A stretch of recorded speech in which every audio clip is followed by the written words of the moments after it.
I like to cook healthy, and in order to do that, I need good fresh produce and Vegeta Delight vegetable stock. I'm going to cook a really simple, delicious recipe now. Add some Vegeta Delight vegetable stock to your salmon.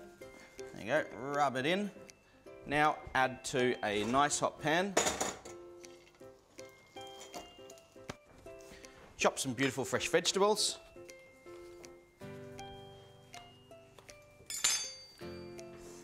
Add to the pan asparagus, fennel seeds, some Vegeta Delight, sprinkle, season, and then we're going to add these to my potatoes here as well. Throw all this in the oven.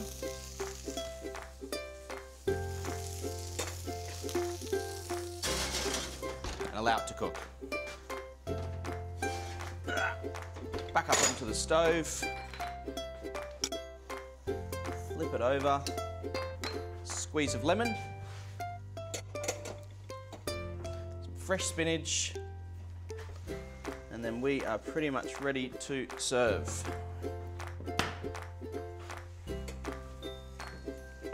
Add fresh herbs.